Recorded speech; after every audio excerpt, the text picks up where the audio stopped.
Under the Willow Tree by Christian Andersen. The region round the little town of Kjork is very bleak and cold. The town lies on the seashore, which is always beautiful. But here it might be more beautiful than it is, for on every side the fields are flat, and it is a very long way to the forest. But when persons reside in a place and get used to it, they can always find something beautiful in it, something for which they long, even in the most charming spot in the world, which is not home. It must be owned that there are in the outskirts of the town some humble gardens on the banks of a little stream that runs on towards the sea, and in summer these gardens look very pretty. Such indeed was the opinion of two little children, whose parents were neighbors, and who played in these gardens and forced their way from one garden to the other through the gooseberry bushes that divided them. In one of the gardens grew an elder tree, and in the other an old willow, under which the children were very fond of playing. They had permission to do so, although the tree stood close by the stream, and they might easily have fallen into the water. But the eye of God watches over the little ones, otherwise they would never be safe. At the same time, these children were very careful not to go too near the water. Indeed, the boy was so afraid of it that in summer, while the other children were splashing about in the sea, nothing could entice him to join them. They jeered and laughed at him, and he was obliged to bear it all as patiently as he could. Once, the neighbor's little girl, Johanna, dreamed that she was sailing in a boat, and the boy, Knut was his name, waded out in the water to join her, and the water came up to his neck, and at last closed over his head, and in a moment he had disappeared. When little Knut heard this dream, it seemed as if he could not bear the mocking and jeering again. How could he dare to go into the water now after Johanna's dream? He never would do it, for this dream always satisfied him. The parents of these children, who were poor, often sat together while Knut and Johanna played in the gardens or in the road. Along this road, a row of willow trees had been planted to separate it from a ditch on one side of it. They were not very handsome trees, for the tops had been cut off. However, they were intended for use and not for show. The old willow tree in the garden was much handsomer, and therefore the children were very fond of sitting under it. The town had a large marketplace, and at the fair time there would be whole rows like streets of tents and booths containing silks and ribbons and toys and cakes and everything that could be wished for. There were crowds of people, and sometimes the weather would be rainy and splash with moisture the woolen jackets of the peasants. But it did not destroy the beautiful fragrance of the honey cakes and gingerbreads with which one booth was filled. And the best of it was that the man who sold these cakes always lodged during the fair time with little Knut's parents. So every now and then he had a present of gingerbread, and of course Johanna always had a share. And more delightful still, the gingerbread seller knew all sorts of things to tell, and could even relate stories about his own gingerbread. So one evening he told them a story that made such a deep impression on the children that they never forgot it, and therefore I think we may as well hear of it too, for it is not very long. Once upon a time, said he, there lay on my counter 2 gingerbread cakes, one in the shape of a man wearing a hat the other of a maiden without a bonnet. Their faces were on the side that was uppermost, for on the other side they looked very different. Most people have a best side to their characters, which they take care to show to the world. On the left, just where the heart is, the gingerbread man had an almond stuck in it to represent it, but the maiden was a honey cake all over. They were placed on the counter as samples, and after lying there a long time, they at last fell in love with each other. But neither of them spoke of it to the other, as they should have done if they expected anything to follow. He is a man, he ought to speak the first word, thought the gingerbread maiden. But she felt quite happy. She was sure that her love was returned, but his thoughts were far more ambitious, as the thoughts of men often are. He dreamed that he was a real street boy, that he possessed 4 real pennies, and that he had bought the gingerbread lady and ate her up. And so they lay on the counter for days and weeks till they grew hard and dry. But the thoughts of the maiden became ever more tender and womanly. Oh well, it is enough for me that I have been able to live on the same counter with him, said she one day, when suddenly, crack, and she broke in two. Ah, said the gingerbread man to himself, if she had only known of my love, she would have kept together a little longer. And here they both are, and that is their history, said the cake man. You think the history of their lives and their silent love, which never came to anything, very remarkable, and there they are for you. So saying, he gave Joanna the gingerbread man, who was still quite whole, and to Knut the broken maiden. But the children had been so much impressed by the story that they had not the heart to eat the lovers up. The next day they went into the churchyard and took the 2 cake figures with them and sat down under the church wall, which was covered with luxuriant ivy in summer and winter, and looked as if hung with rich tapestry. They stuck up the 2 gingerbread figures in the sunshine among the green leaves, and then told the story, and all about the silent love which came to nothing to a group of children. They called it love because the story was so lovely, and the other children had the same opinion. But when they turned to look at the gingerbread pair, the broken maiden was gone. A great boy of a wickedness had eaten her up. At first the children cried about it, but afterwards, thinking very probably that the poor lover ought not to be left alone in the world, they ate him up too, but they never forgot the story. The 2 children still continued to play together by the elder tree and under the willow, and the little maiden sang beautiful songs with a voice that was as clear as a bell. Knut, on the contrary, had not a note of music in him, but knew the words of the songs, and that of course is something. The people of Kjorg, and even the rich wife of the man who kept the fancy shop, would stand and listen while Joanna was singing, and say, "She has really a very sweet voice." Those were happy days, but they could not last forever.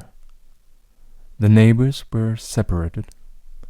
The mother of the little girl was dead, and her father had thoughts of marrying again and of residing in the capital, where he had been promised a very lucrative appointment as messenger.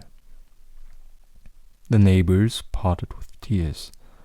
The children wept sadly, but their parents promised that they should write to each other at least once a year.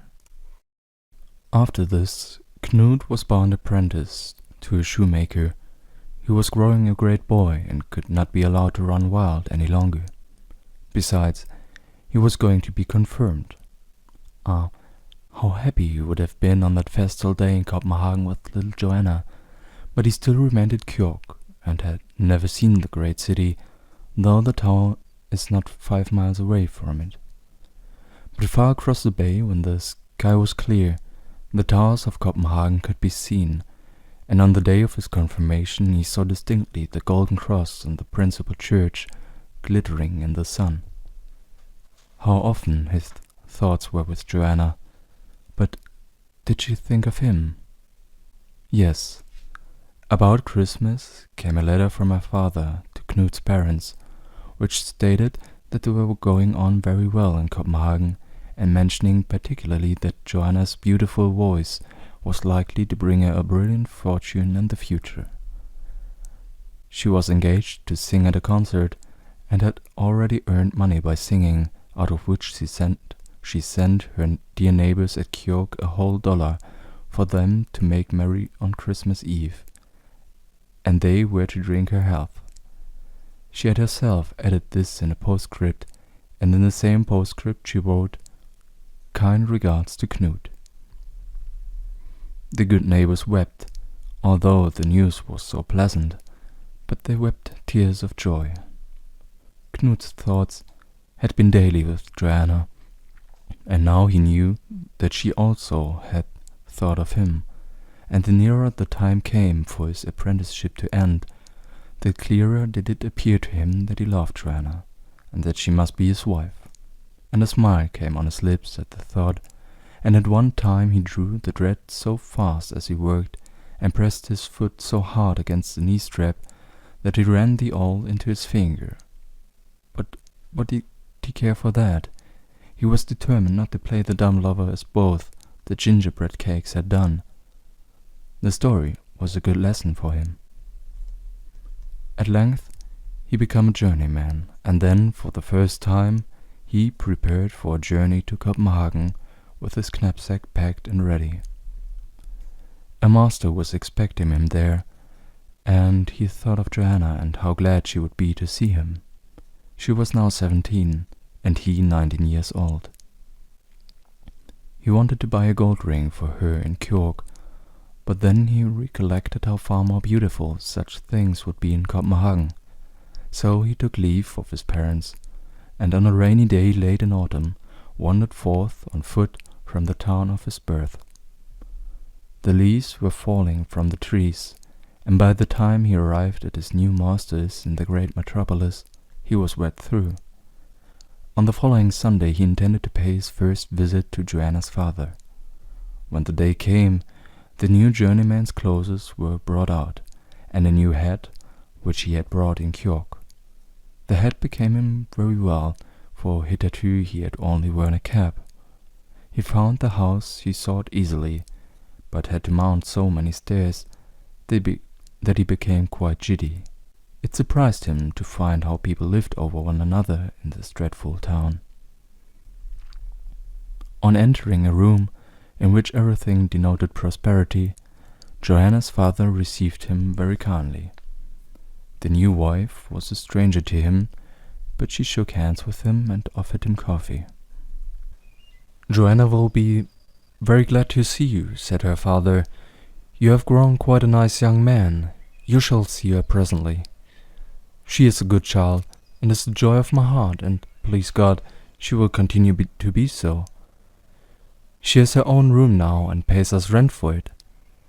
And the father knocked quite politely at the door, as if he were a stranger, and then they both went in.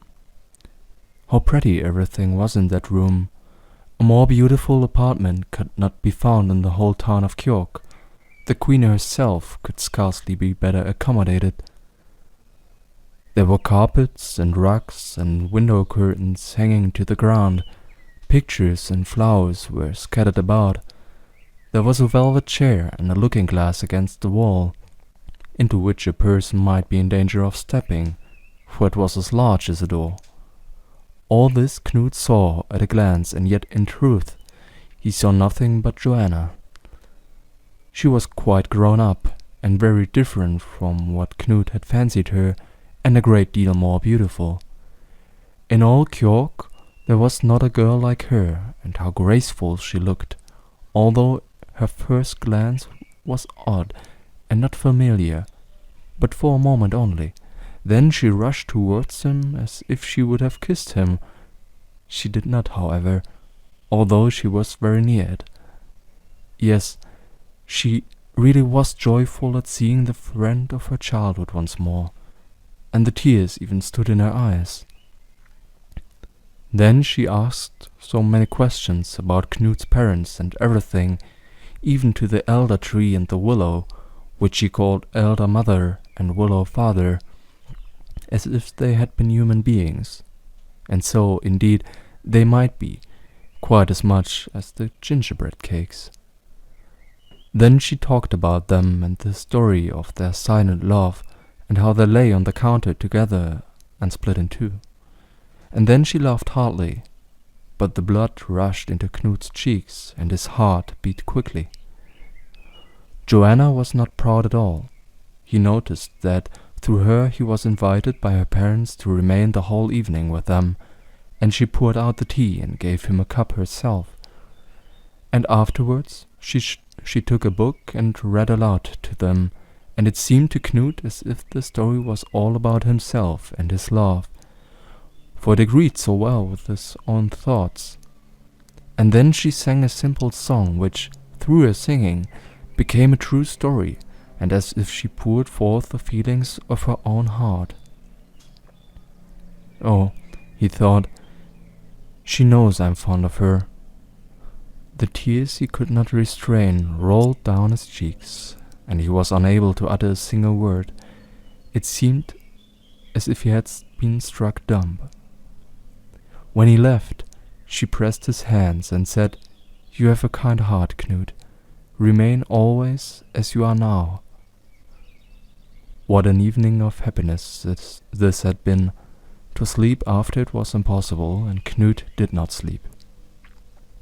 At parting, Joanna's father had said, "Now, you won't quite forget us.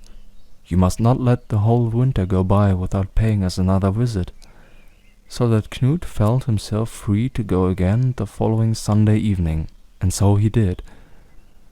But every evening after working hours, and they worked by candlelight then, he walked out into the town and through the street in which Joanna lived, to look up at her window.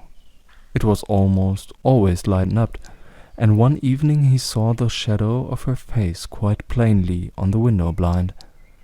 That was a glorious evening for him. His master's wife did not like his always going out in the evening, idling, wasting time, as she called it, and she shook her head. But his master only smiled and said, "He is a young man, my dear, you know." "On Sunday I shall see her," said Knut to himself, "and I will tell her that I love her with my whole heart and soul, and that she must be my little wife. I know, I am now only a poor journeyman shoemaker, but I will work and strive, and become a master in my time. Yes, I will speak to her. Nothing comes from silent love. I learned that from the gingerbread cake story." Sunday came, but when Knut arrived, they were all unfortunately invited out to spend the evening, and were obliged to tell him so. Johanna pressed his hand and said, "Have you ever been to the theatre? You must go once. I sing there on Wednesday, and if you have time on that day, I will send you a ticket. My father knows where your master lives." How kind this was of her, and on Wednesday, about noon, Knut received a sealed packet with no address, but the ticket was inside. And in the evening, Knut went, for the first time in his life, to a theatre. And what did he see? He saw Joanna, and how beautiful and charming she looked. He certainly saw her being married to a stranger, but that was all in the play, and only a pretense. Knut well knew that. She could never have the heart, he thought, to send him a ticket to go and see it if it had been real. So he looked on, and when all the people applauded and clapped their hands, he shouted, "Hooray!" He could see that even the king smiled at Joanna and seemed delighted with her singing. How small Knut felt, but then he loved her so dearly, and thought she loved him, and the man must speak the first word, as the gingerbread maiden had thought. Ah, how much there was for him in that childish story. As soon as Sunday arrived, he went again, and felt as if he were about to enter on holy ground. Joanna was alone to welcome him. Nothing could be more fortunate. "I am glad you are come," she said. "I was thinking of sending my father for you, but I had a presentiment that you would be here this evening. The fact is, I wanted to tell you that I am going to France. I shall start on Friday. It is necessary for me to go there if I wish to become a first-rate performer." Poor Knut. It seemed to him as if the whole room was whirling around with him. His courage failed, and he felt as if his heart would burst. He kept down the tears, but it was easy to see how sorrowful he was. "You honest, faithful soul," she exclaimed, and the words loosened Knut's tongue, and he told her how truly he had loved her, and that she must be his wife. And as he said this, he saw Joanna change color and turn pale. She let his hands fall, and said earnestly and mournfully, "Knut, do not make yourself and me unhappy. I will always be a good sister to you, one in whom you can trust, but I can never be anything more." And she drew her white hand over his burning forehead and said, "God gives strength to bear a great deal, if we only strive ourselves to endure." At this moment her stepmother came into the room, and Joanna said quickly, "Knut is so unhappy because I'm going away," and it appeared as if they had only been talking of her journey. "Come, be a man," she added, placing her hand on his shoulder. "You are still a child, and you must be good and reasonable, as you were when we were both children and played together under the willow tree." Knut listened, but he felt as if the world had slid out of its course. His thoughts were like a loose thread fluttering to and fro in the wind. He stayed, although he could not tell whether she had asked him to do so.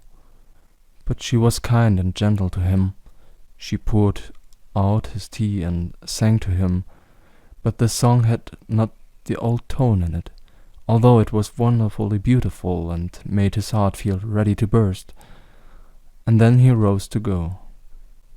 He did not offer his hand, but she seized it and said, "Will you not shake hands with your sister at parting, my old playfellow?" And she smiled through the tears that were rolling down her cheeks. Again she repeated the word "brother," which was a great consolation, certainly, and thus they parted. She sailed to France, and Knut wandered about the muddy streets of Copenhagen. The other journeymen in the shop asked him why he looked so gloomy, and wanted him to go and amuse himself with them, as he was still a young man. So he went with them to a dancing room. He saw many handsome girls there, but none like Joanna, and there, where he thought to forget her, she was more lifelike before his mind than ever. God gives us strength to bear much if we try to do our best, she had said. And as he thought of this, a devout feeling came into his mind, and he folded his hands.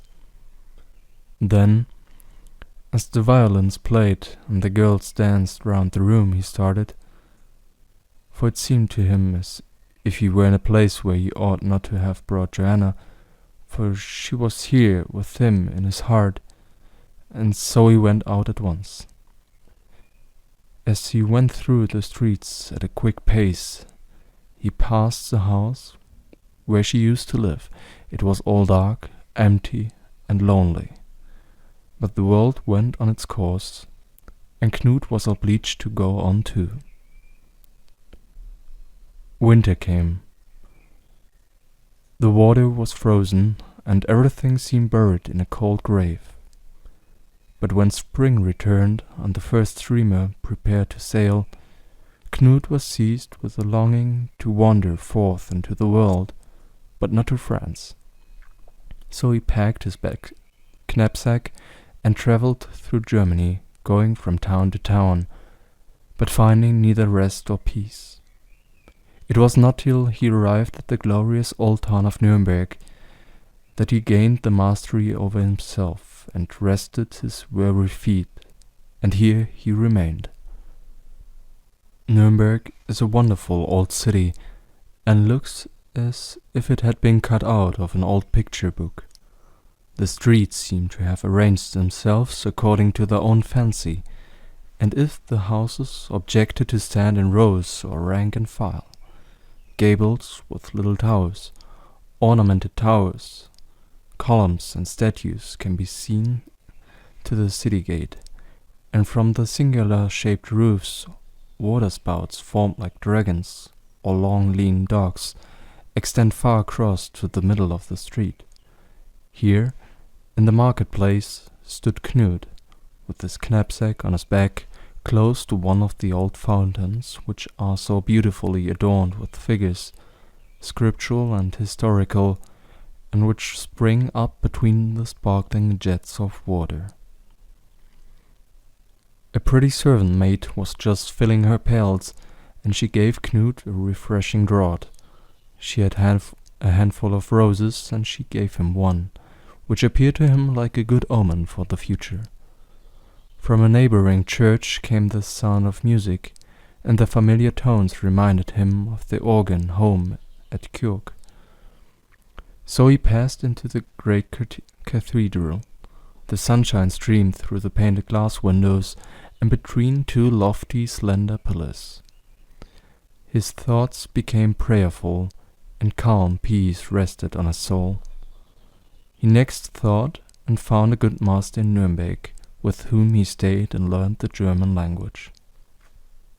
The old moat round the town had been converted into a number of little kitchen gardens, but the high walls, with their heavy-looking towers, are still standing. Inside these walls the rope maker twisted his ropes along a walk built like a gallery, and in the cracks and crevices of the walls elder bushes grow, and stretch their green boughs over the small houses which stand below. In one of these houses lived the master for whom Knut worked, and over the little garret window where he sat, the elder tree waved its branches. Here he dwelt through one summer and winter, but when spring came again he could endure it no longer. The elder was in blossom, and its fragrance was so homelike that he fancied himself back again in the gardens of Kjörk. So Knut left his master and went to work for another who lived farther in the town, where no elder grew. His workshop was quite close to one of the old stone bridges, near to a watermill, round which the roaring stream rushed and foamed always, yet restrained by the neighboring houses, whose old, decayed balconies hung over and seemed ready to fall into the water. Here grew no elder. Here was not even a flower pot, with its little green plant. But just opposite the workshop stood a great willow tree, which seemed to hold fast to the house for fear of being carried away by the water. It stretched its branches over the stream just as those of the willow tree in the garden at Kjörk had spread over the river. Yes, he had indeed gone from elder mother to willow father. There was something about the tree here, especially in the moonlight nights, that went directly to his heart.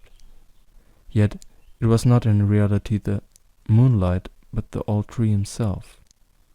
However, he could not endure it. And why? Asked the willow, asked the blossoming elder. At all events, he bade farewell to Nuremberg and journeyed on. He never spoke of Joanna to anyone. His sorrow was hidden in his heart. The old childish story of the 2 cakes had a deep meaning for him. He understood now why the gingerbread maid had a bitter almond in his left side. His was the feeling of bitterness. And Joanna, so mild and friendly, was represented by the honey-cake maiden. As he thought upon all this, the strap of his knapsack pressed across his chest, so that he could hardly breathe. He loosened it, but gained no relief. He saw but half of the world around him. The other half he carried with him in his inward thoughts. And this is the condition in which he left Nuremberg.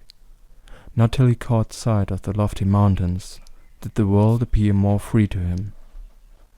His thoughts were attracted to other objects, and tears came into his eyes.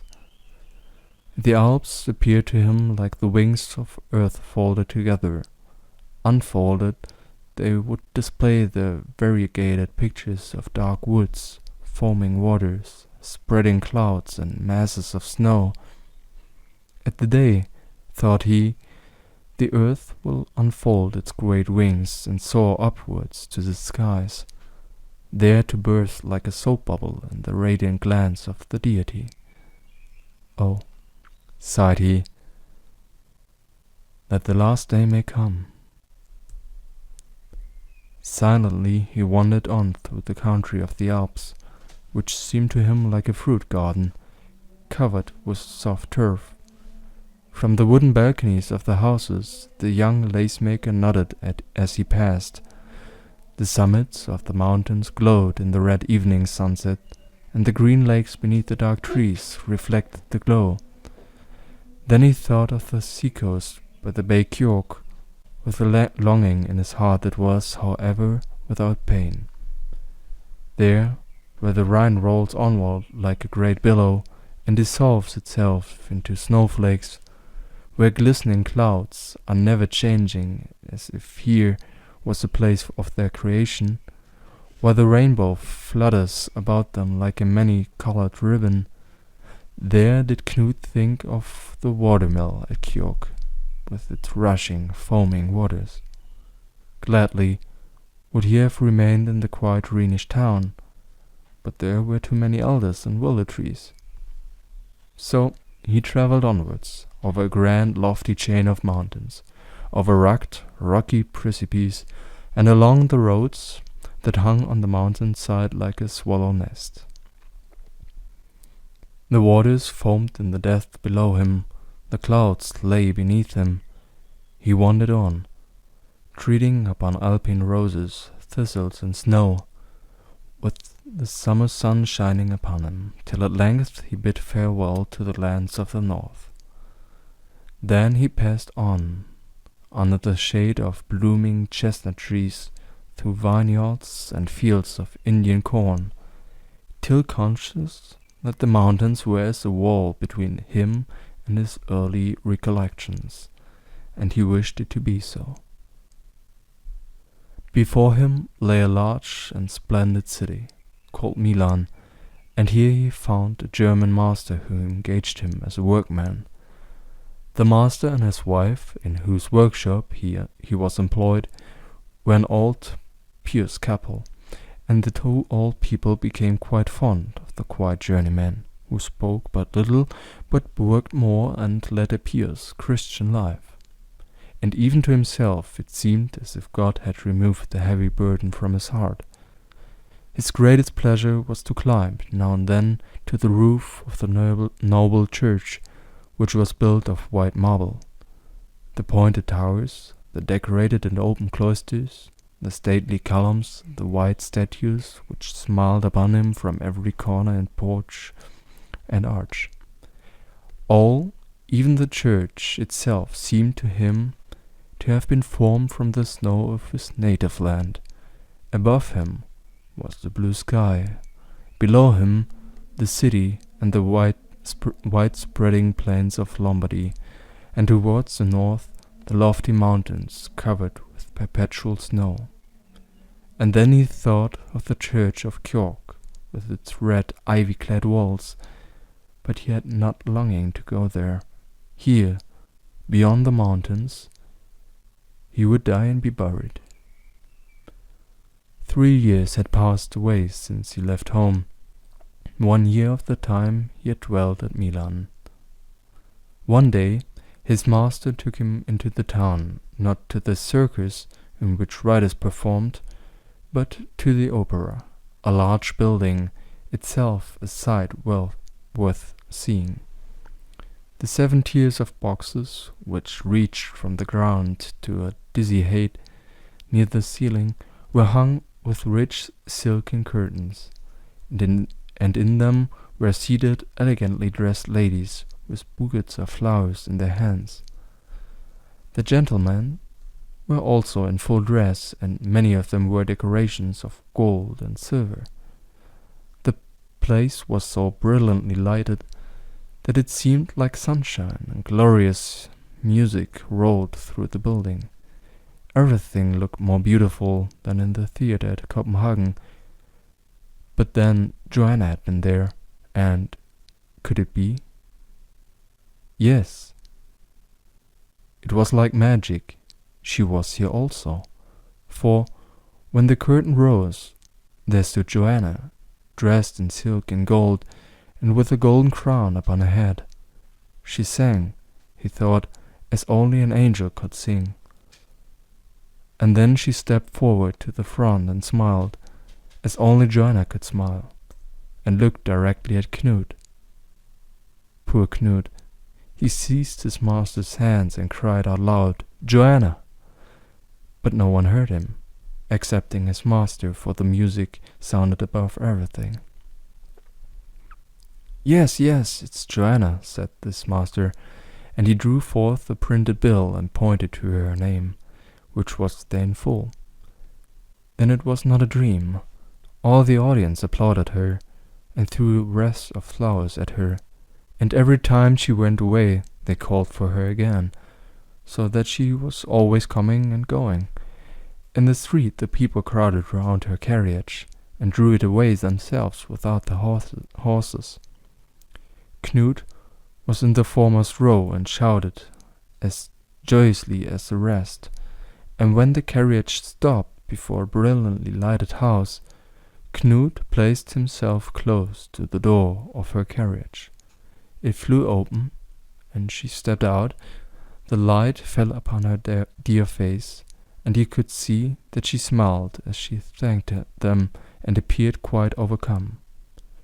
Knut looked her straight in her face, and she looked at him, but she did not recognize him. A man with a glittering star on his breast gave her his arm, and people said that the two were engaged to be married. Then Knut went home and packed up his knapsack. He felt he must return to home of his childhood, to the alder tree and the willow. Ah, under that willow tree, a man may live a whole life in one single hour.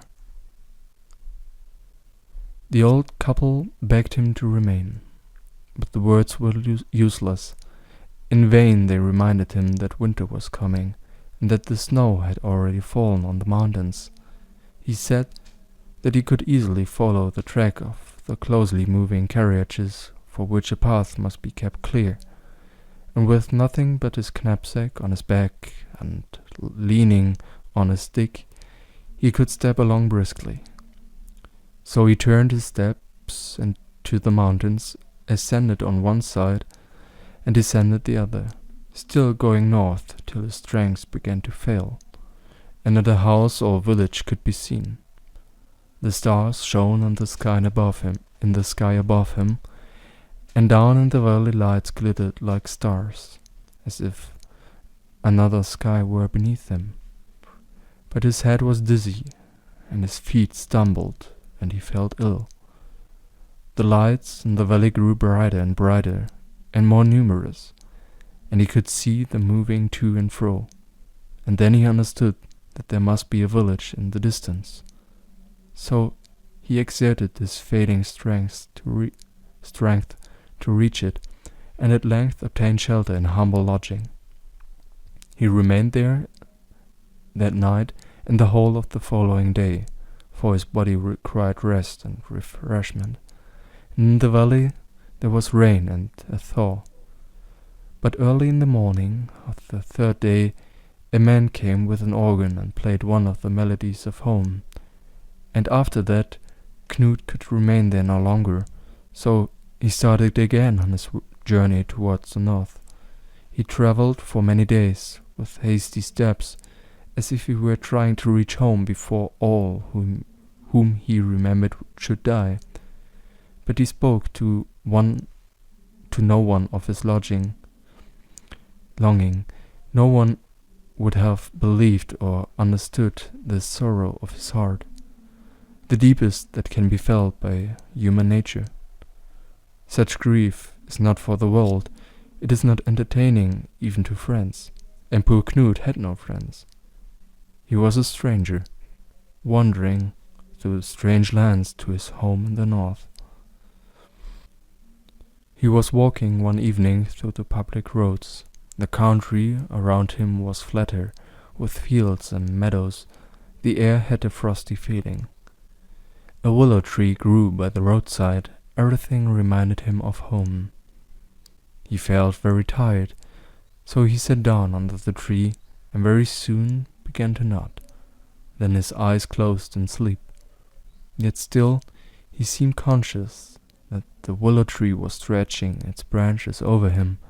In his dreaming state the tree appeared like a strong old man, the willow father himself, who had taken his tired son upon his arm to carry him back to the land of home, to the garden of his childhood, on the bleak open shores of Kjork. And then he dreamed that it was really the willow tree itself from Kjork, which had travelled out in the world to seek him, and now had found him, and carried him back into the little garden on the banks of the streamlet. And there stood Joanna, in all her splendor, with a golden crown on her head, as he had last seen her, to welcome him back. And then there appeared before him two remarkable shapes, which looked much more like human beings than when he had seen them in his childhood. They were changed, but he remembered that they were the two gingerbread cakes, the man and the woman, who had shown their best sides to the world and looked so good. "We thank you," they said to Knut, "for you have loosened our tongues. We have learned from you that thoughts should be spoken freely, or nothing will come of them. And now something has come of our thoughts, for we are engaged to be married." Then they walked away, hand in hand, through the streets of Kjork, looking very respectable on the best side, which they were quite wide to show. They turned their steps to the church, and Knut and Johanna followed them, also walking hand in hand. There stood the church, as of old, with its red walls, on which green ivy grew. The great church door flew open wide, and as they walked up the broad aisle, soft tones of music sounded from the organ. "Our Master first," said the gingerbread pair, making room for Knut and Joanna. As they knelt at the altar, Joanna bent her head over him, and cold, icy tears fell on his face from her eyes. They were indeed tears of ice, for her heart was melting towards him through his strong love, and as her tears fell on his burning cheeks, he awoke. He was still sitting under the willow tree in a strange land, on a cold winter evening, with snow and hail falling from the clouds. and beating up on his face. "That was the most delightful hour of my life," he said, "although it was only a dream. Oh, let me dream again." Then he closed his eyes once more and slept and dreamed. Towards morning there was a great fall of snow. The wind drifted it over him, but he still slept on. The villagers came forth to go to church. By the roadside they found a workman seated, but he was dead, frozen to death under a willow tree.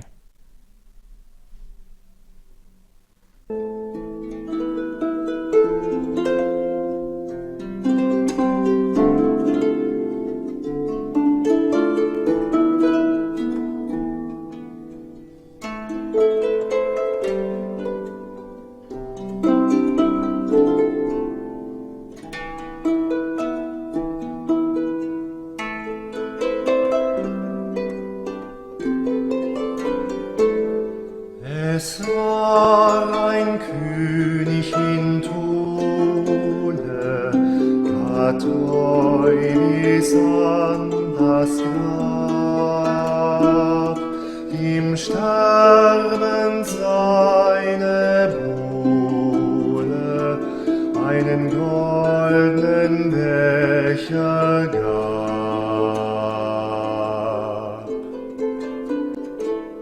Es ging ihm nichts darüber, lehrt ihn jeden Schmaus, die Augen gingen ihm über, so oft trank daraus.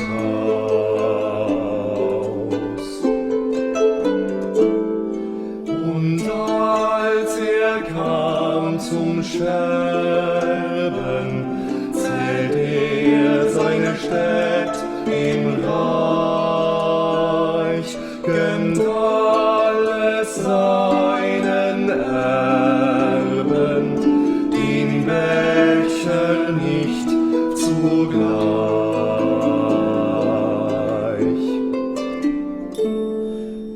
Saß beim Königsmahle, die Ritter ihn her, in hohen Vätersaale, dort auf dem Schloss am Meer.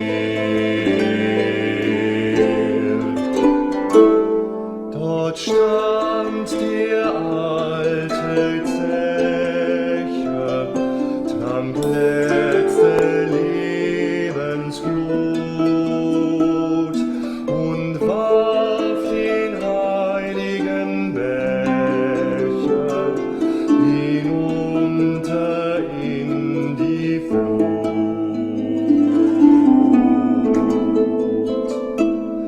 Er sah ihn stürzen, trinken und sinken tief ins Meer. Die Augen täten ihm sinken, trank nie einen Tropfen mehr.